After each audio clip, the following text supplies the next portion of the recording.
one of the questions was, what can you tell people in the audience that they wouldn't know about you? And normally I'd say something about my career or some talent. And I was like behind the camera, it's a struggle. Everything looks perfect and put together when I'm at work, when I'm at the track, but sometimes I'll come home and just unravel. We see all the things you do and have done, but there's countless things you've ultimately not been chosen for. And that you seem to have this amazing confidence as well. And I think now's the time to, yeah, I get that. So it's just like, you must have built unbelievable, phenomenal resilience. I've learned how to mask so well that it's scary for myself.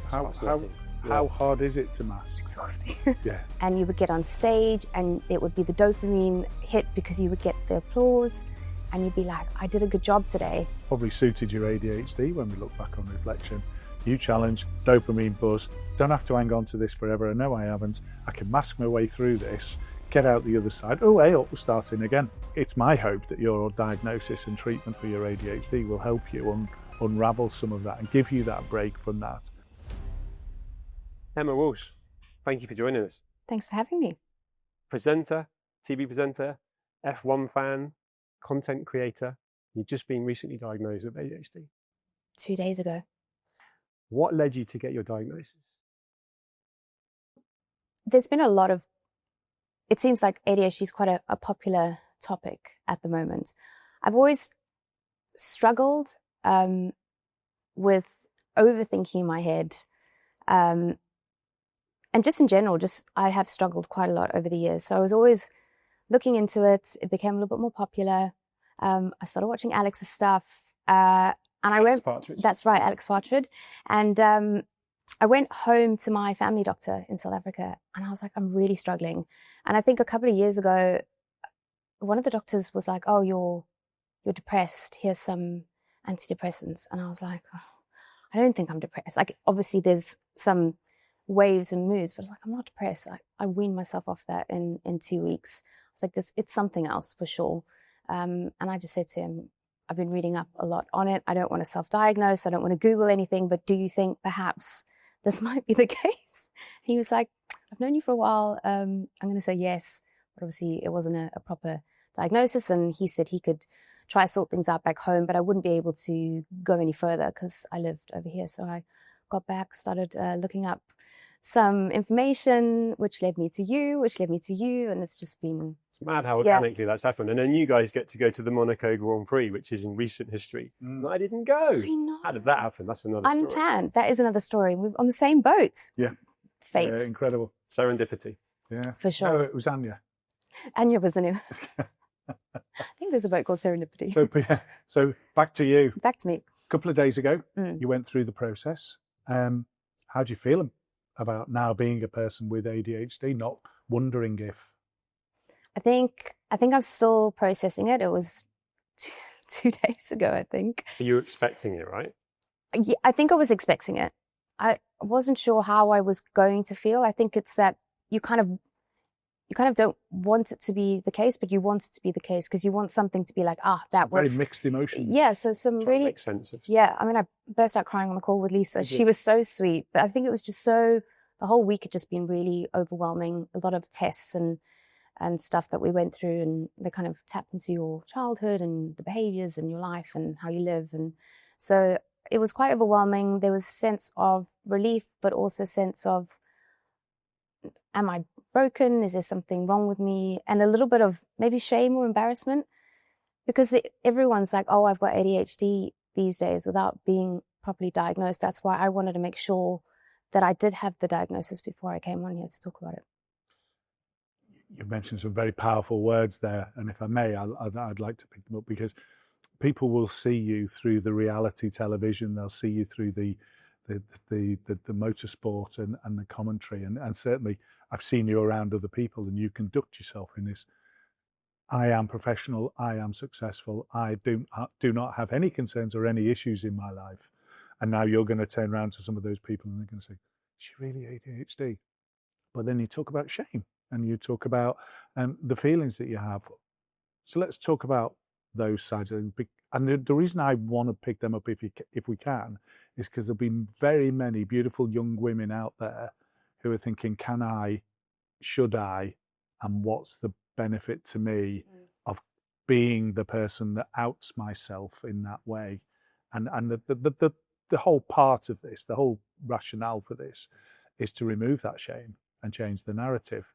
And you're doing that. You've done it for yourself. How can we get you to help other people? I think is hugely important because you're iconic. And it makes you a role model. It does. When you want to be thought about that or not, and that's not a pressure. I actually feel quite scared. Yeah. I think it's a scary, and like I said earlier, 2 days to kind of process and I was even scared to tell my best friend because you wait for them to be like, oh, no, you don't, or like, I see your Instagram, or I see you're fine. And I think there's a part of me I used to be an actress, so I've learned how to compose. Like you said, I'm professional in front of people, which you saw in Monaco. I've learned how to mask so well that it's scary for myself. So I was always worried that it would be a problem in work. People might think, oh, she's got ADHD, so therefore, I don't know, she won't be able to do a job, or she's disruptive, or can't learn the script, or whatever it is. But actually, I'm actually better with the script because I have so much dialogue in my head. If I don't have something to stick to, I can just go on a tangent for free. Your creativity just goes, no, and then I'm off. So what did your friend say? She's been really good, actually. She was just like, how can I support? And I was so embarrassed because I'm like, I'm always the one who's fine. Like, I'm a lot older than her. She moved to London. I helped her. Then we moved in together. So I've always been the kind of bigger sister. I've got everything together. And the same in my family. It was always, oh, don't worry about Emma. She's fine. She'll always sort herself out. And so I had to learn how to, but also learn how to mask anything that might look like I don't know what I'm doing. How hard is it to mask? It's exhausting. Yeah. I find it easy because I was always an actress, but I'm always thinking about it. When I'm in an interview with the driver, I speak really fast anyway. I'm South African, so I had to learn how to slow down my speech. I had to learn how to have eye contact. I had to learn how to not blink as much. And I tap my fingers like this. I had to learn how to just kind of stop. They're all coping mechanisms, aren't they? I think so, yeah. The acting part, because I had the chance to get to know you kind of a few months ago, and we talked about the aspirations you had to be a singer. And you went through the whole journey of being chosen to be part of a girl band, which involved Simon Cowell, and being told you were going to be the next big thing, to then that being quashed and never happening. And paralleling that to being an actress and all the presenting you do, where at any one time you are rejected. You are, we see all the things you do and have done, but there's countless things you've ultimately not been chosen for.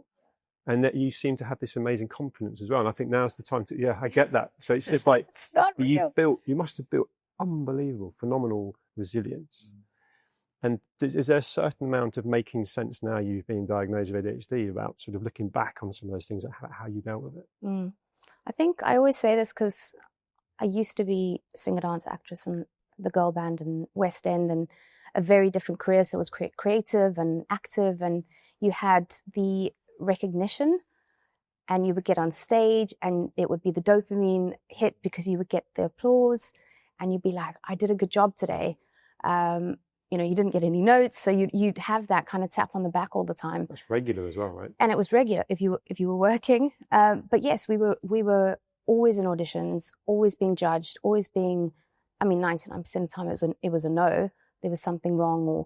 But I think since moving into what I'm doing now, I look back at that and that wasn't even that hard compared to this now, because you were always auditioning for a character or a part, or even if you're in the girl band, you're a role in the 5-piece girl band. Whereas now it's me on the screen. Yeah. So I find that even worse, because now when people are saying you don't have the job, or they're trolling your account, it's me. Yeah. And this rejection sensitivity disorder, is that what it is? That's a real thing. So I think, and when I was talking to Lisa on the phone, I actually burst out crying. I was just like, I'm so tired of the masking and just feeling like there was always, why am I the only one struggling through all of this? Why can't I get a minute to like have a breath and have a break and like reset? Because your brain's just constantly going over every conversation, every rejection. And you're like, wow, what's wrong with me? You called yourself a content creator when we were talking about before filming. And all the content I've seen you putting out over the last, say, year has been so authentic. It's from the heart. turning 40, being realistic about that. And I personally think that authenticity, that sort of almost being at ease with yourself, forgiving to yourself, is something that's coming through. Have you had any feedback through the kind of workplace that's been well received? Because that's a massive change I've seen, where you're being yourself, you're giving yourself now, and perhaps masking less. I'm definitely on that route to try and like break down the I'm trying to be perfect attitude, I think, and that came from theatre and movies and stuff, because if you weren't perfect, you'd be fined, you'd be given notes, then like you had to be perfect for each role. So I kind of brought that in, even with the content creation, coming from the movies and making commercials and stuff, everything had to be really slick and good. And so I never wanted to put out anything that didn't look slick and professional. And I think now with the way social media is going, it's just very raw. So I am really trying to like I'm really trying to embrace that like raw, get to know me feeling. But I think because I wasn't sure of my own, behaviors and how I felt at the time, I wasn't sure. But yeah, recently I started talking about my age. I changed careers when I was 32.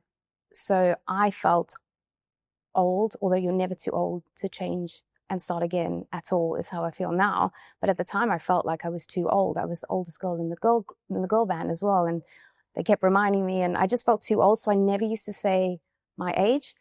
But now there's so many young creators. Now I'm like, I'm 41, by the way, just to like show them that I have a little bit more experience potentially. So I'm definitely trying to fight back that urge to be, slick and polished and, perfect, whatever that means. What was life like as a young Emma in South Africa for you? We had a great childhood in South Africa, as you can imagine. It's such a great place. I was brought up in a very talented family. My parents were a really famous pop group in the UK in the late 70s. So we never believed them as kids, and they'd show us all the videos and the gold, records on the wall. So we grew up in a talented musical family. So we were always, the band was playing, we were in shows, we were put in shows. I started ballet at 3, so I was always quite active. So it was dancing, singing lessons, piano lessons. I finished school at 2 and came home at 7, 8 at night. So we were very busy.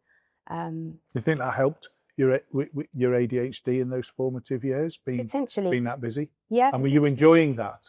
I was distracted a lot, right, by constantly doing different things, learning new skills, always being a part of a cast or learning scripts. So potentially that could have maybe hidden that a little bit, or I guess you wouldn't even known back then. Like, it wasn't a big topic when I was younger. It wasn't a big topic, but you're a human being in that moment. Yeah. So whether we were retrospectively looking back, don't try and label those, but your ADHD was there then, and when you were working with Lisa earlier in the week, you were looking back at your childhood for those examples, and they were plentiful. How did it feel when you went back to your childhood with Lisa, when you were going through your assessment the other day and opening up?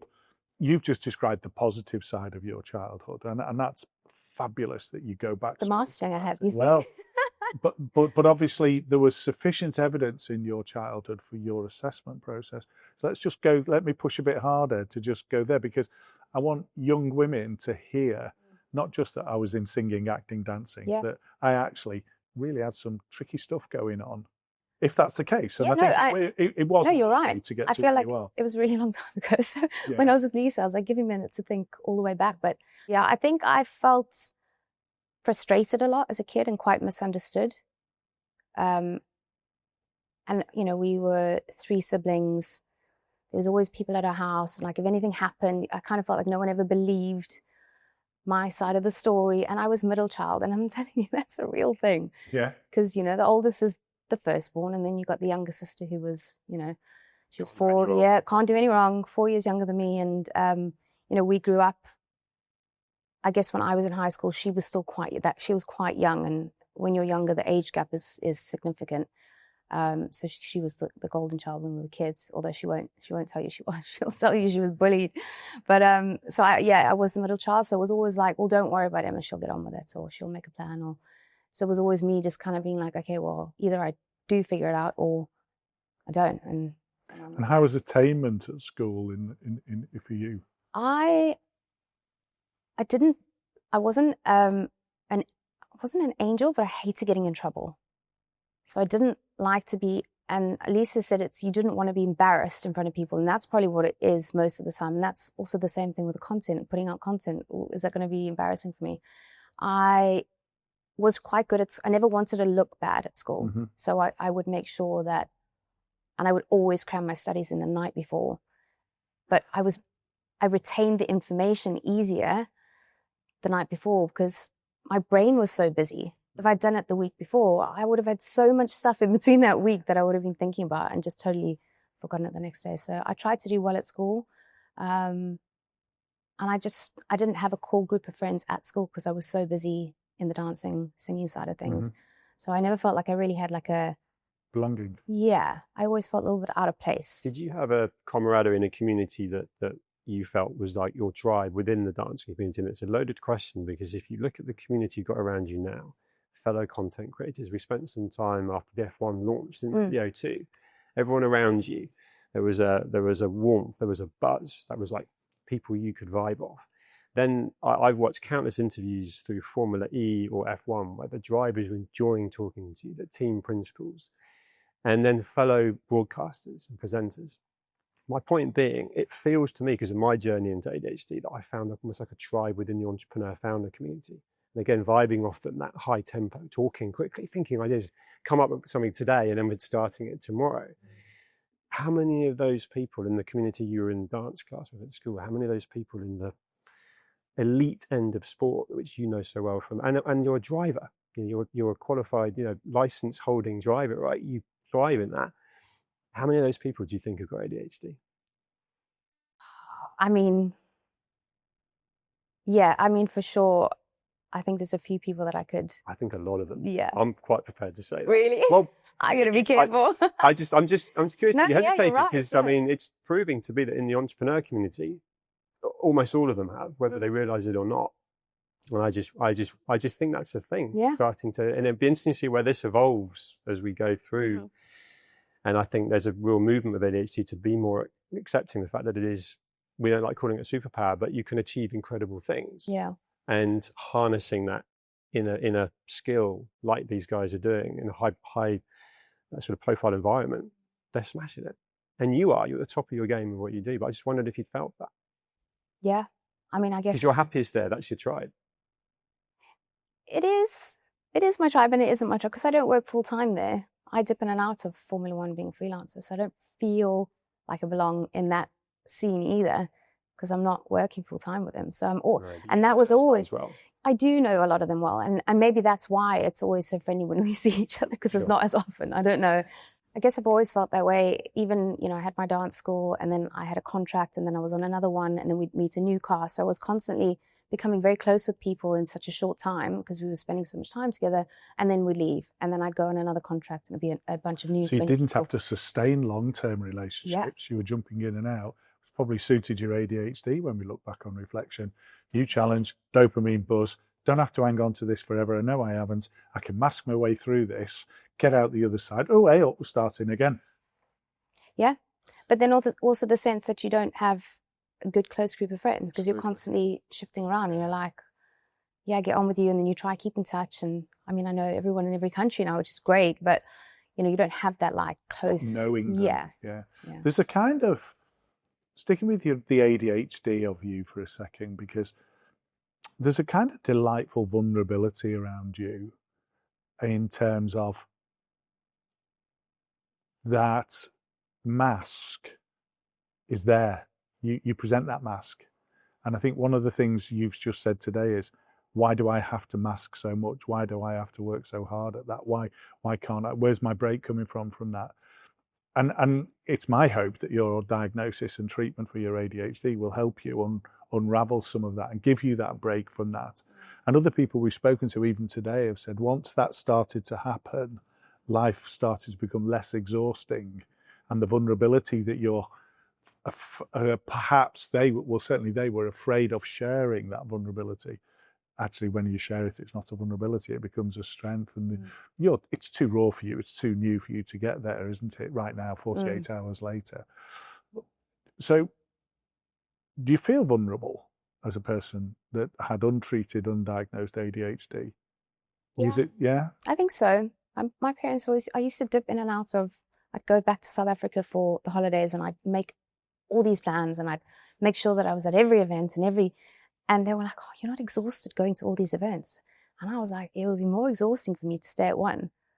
So I dip in and out, hi, make an appearance, nice to see you, the dopamine, happy, and then leave. And then go to the next one and be like, hi, everyone, nice to see you. Because I have different groups of friends from different groups of work and contracts. So, and that would be easier for me than having to spend a whole night talking to the same group of people in a way. And that's, you did that yesterday. I've not thought, you're making me think about myself. Yeah, I filmed all day yesterday on something separate. And then everyone was like, you're going to have a quiet evening. No, I'm going to an event. I didn't want to be, I was ready for the next. You're like, right, let's go.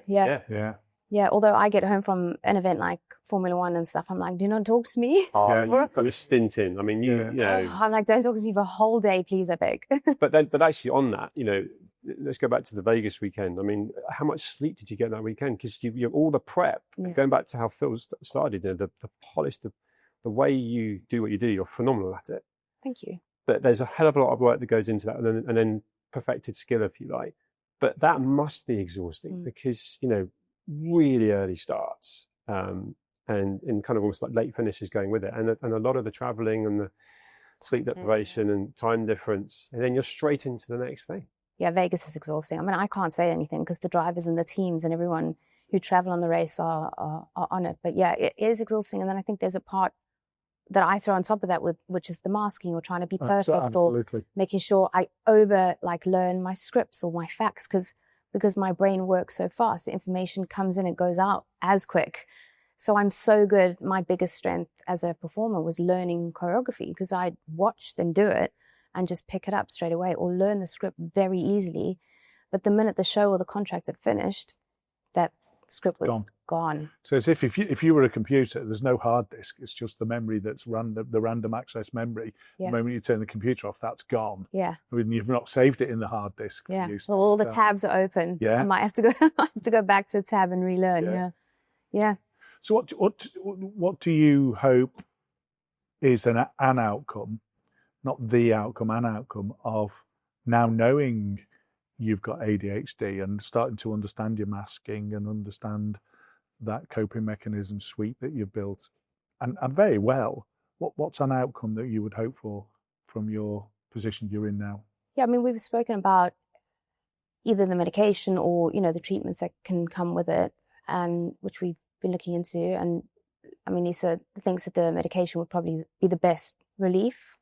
So, I mean, I was watching a guy post about ADHD the other day, and he's just started his medication 2 days in. And he said it was like Pearl Harbor in his head before. He couldn't believe that he was going through life with all this like madness in his head. And he said he was making the bed that morning, and that's all he was doing. He was just making the bed and not thinking about that. And when I'm getting ready, I'm already thinking about the next step to my makeup, or then how I'm going to pack my makeup away. Way ahead. Oh, and it's like, what can I do later? I'm learning the script. I'm doing this. Do I need to film this? And then I start doing something else. So I'm constantly just... So being present might be...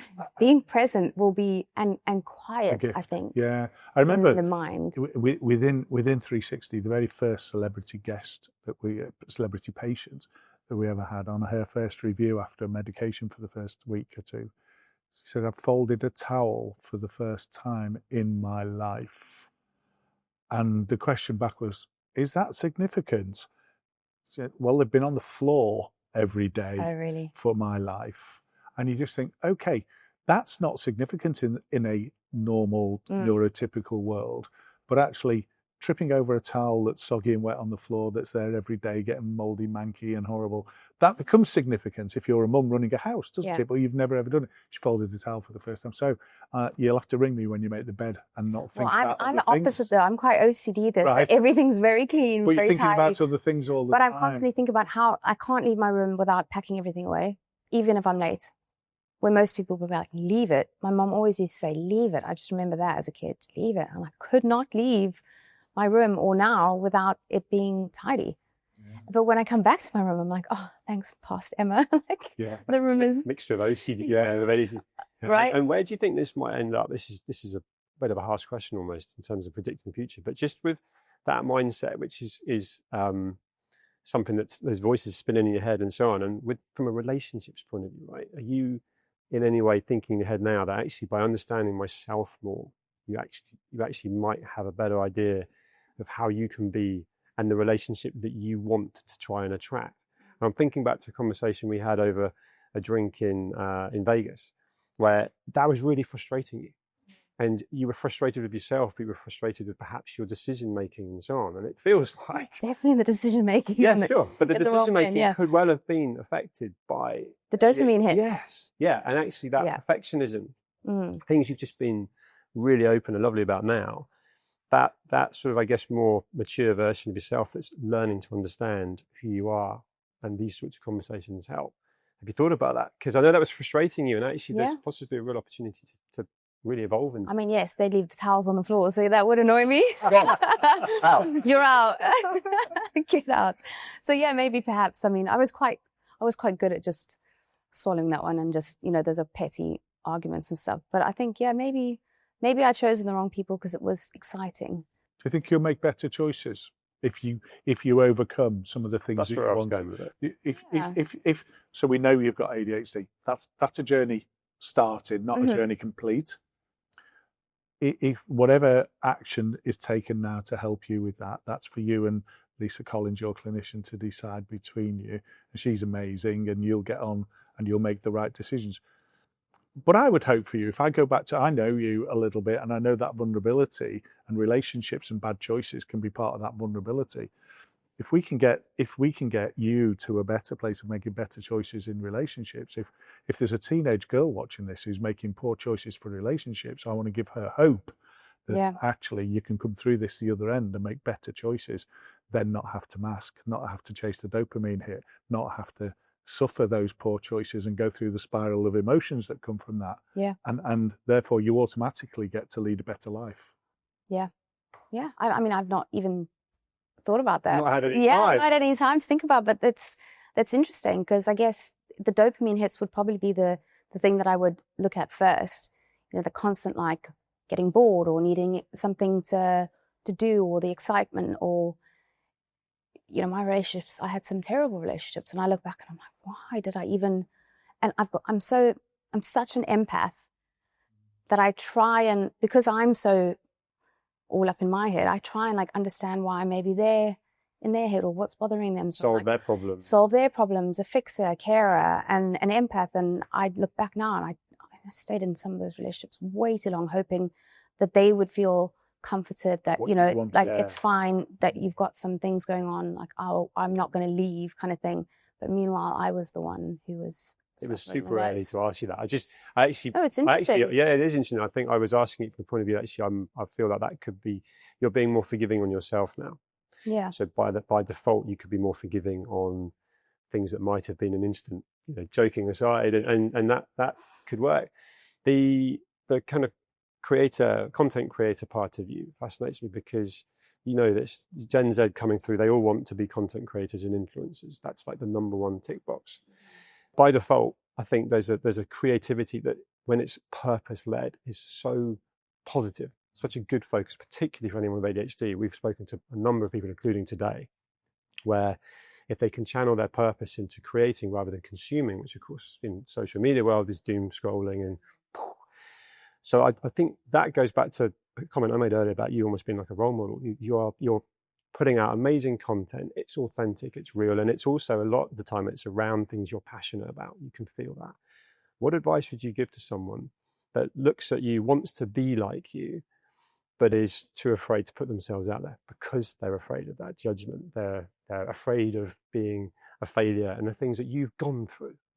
Look, it's scary. Like I still don't even see myself as being someone to look. I mean, I would love kids to look up to me, but I feel so lost in this world of creators, and I feel like I started when no one else was above me. So I didn't ever have anybody to look up to. So I kind of and it was new to me. I wasn't really planning to get into that world. I loved racing. I wanted to learn how to race. So I got my license, and F1 was my my second favorite thing other than performing. So it never was a plan to get into that career. And my goodness, influencing was not a thing. YouTube had just started. So it was really cool that I was the first female to interview a Formula One driver for a social channel, all these stuff. But no one knows that. Like all of a sudden this boom of content creators comes up. I think people No do one know knows that. And I don't think so. Oh, I feel like I've fallen off the No, I suspect that there's a mask there again. I think people do, and I think you are in a male world professionally as a female, and you're breaking it out and you're making it happen. You've got your neurospiciness, which you're going to process and you're going to deal with, and you will come stronger out of this. I know that's a fact, and I know you've got a good team around you. You're going to go on to bigger, better things without a shadow of a doubt. And I think the point that I'd make for you is you're going to enjoy it more. You're going to enjoy it more, and you're going to be present and live in the moment more, not worrying about what's next, what's going on, how does this fit, how do I feel, all of those things. And that's the vulnerability. But that's the problem. But that's the vulnerability I see in you. Yeah. And I look forward to seeing you on the other side, because I can feel it's going to happen for you, and I know it will. And Lisa and Archie will steer you well through that, and that's the role model that I think you will relish, is helping other young people as we perhaps chart your journey through that, and we reconnect again to do something about that. There will be many a young person, male and female, I think will look at you, hear your message, and think, I want to be part of that, and I'm prepared to expose my vulnerability to get there. And I think that's the big thing you've done, is expose your vulnerability, which is what I don't think you're used to, exposing your vulnerability. Not at all, guys. I'm like polished and come in ready for the audition. And it's endearing, I think. And I think people... It's scary. Yeah, of course it is. Absolutely. I don't know how this is going to... People are either going to be like, oh, another one, or they look at you differently, or they're like, I don't know how it's going to go down. There's fake in the world now, isn't there? There's AI. I think we're all craving authenticity. I couldn't wait for this conversation, because I know you're raw and authentic. We enjoy our company because of that very reason, and I think that's very mission led. We're all now trying to make sure that we're helping others. Yeah, I'd love to know what the sort of really the biggest challenge was in sort of almost choosing to just be your authentic self, and almost that first post you put out, if you like, because the world didn't end, right? No one messaged you and said, and I think again, this goes back. I'm always thinking about it from an empathetic point of view, of someone watching or listening. But what was that first thing you did? What steps can someone take that worked for you? Well, I mean, my biggest problem in this whole career is the focus, for a start, and now I understand why, which is great. Because I focus on something, then I get distracted on the next, and the next I'm like, oh, that looks cool. Let me go race, dopamine hit. Oh, let me be a presenter. Let me do all these things, and it's the focus that is my number one problem. Sometimes people think, I got told my whole life, you can't do everything. You can't do both. I was a singer, dancer, actress in movies, and then I moved over to musical theatre, and I got here, and they were like, well, if you're in musical theatre, you can't be movies. I was like, why? Like, you're and I was like, yes, I can. Yes, I can. Yeah, exactly. I'm going to do. And now it's the same now. There's a lot of talk around the motorsport of being a presenter and a content creator, and it is a very different job role. But I was like, I am doing both. Yeah. And if you had it your way, you'd be a driver as well. I would be a driver if I had a I would do everything. But I think that is kind of the problem where I am getting stuck with my content, is maybe I'm not focusing on something as much as I could be, or, the dopamine hit kind of like goes down, and I'm like, oh, I'm bored of that. Cross back over to this. So I do wonder if I had the focus, that maybe things would help me choose. Oh my God. There's many a young woman, we need to wind out, there's many a young woman going to watch this without a shadow of a doubt. And they're going to look at you, and they're going to hear how you've expressed your past. Your vulnerability has come through, but also the hope for the future. And I think you've got hope. You're just not sure what shape it's in. Yeah. You've got hope. You're in that pink cloud where you just don't know where you're going with it at the moment. But this is a great time to interview you about it, because we could wait a year, but actually there'll be many a person that is in your position of either just about to step in, making a decision whether they want to step in, to knowing themselves a little bit more. And the delightful authenticity of you that's come through in this interview will inspire other people. And if we've got a mission, it's to remove the shame. I think you're helping do that massively and change the narrative. And there's no doubt about it, you're going to change your own narrative. And we'll probably try and get back around this table at some stage later down. It's probably better do it now, because in a year's time, I'm like, I'm fine. Yeah. There's nothing wrong with me. You know, neuronormal. Yeah. There would be a really good thing to just go back to this with you and actually play it back with you. Yeah. And then talk about it. And that's something that's not been done. Yeah. Can we do that in Monaco? I think that's a great idea. On the back of the boat, being like, do you remember that time when I was so vulnerable? We just might be losing the authenticity of our audience here. They'll be like, I'll get there somehow. Yeah. This is a conversation we really look forward to. And I think through the eyes of a young guy, I've got 2 daughters, you know, that's a big driver for me. So, any sort of part of this conversation that people can look at from whatever age actually, and see someone that's prepared to say they've struggled, gone through the diagnosis, and now is actually embracing that as, right, how do I move forward from this? And life can only really, you can thrive from here. I did a podcast the other day, and one of the questions was, what would people, what can you tell people in the audience that they wouldn't know about you? And normally I'd say something about my career or some talent, like hidden talent that I have. And I was like behind the camera, it's a struggle. Like, my life can be a real struggle. Everything looks perfect and put together when I'm at work, when I'm at the track, when I'm on the boats, doing my job. But sometimes I'll come home and just unravel. And I find it hard to focus on one thing. I find it hard to be consistent. And I get so frustrated with myself, because I'm like, if I was just consistent in that series on Instagram, it would have done well. Or if I was just consistent and focused on a topic that I could talk about on Instagram or be vulnerable, I would have got a bigger following. So, and now it is all about following as a content creator. So I do kick myself out. I'm very, very hard on myself. And I'm really hoping that will go away. Yeah, you are, and you're not unique in that position. Look, this has been a wonderful exploration of who you are and where you're going to be. It's unclear where you're going to get to, but actually there's a very strong pathway available to you. We'll chart that with you. We'll follow that with you. You're not on your own.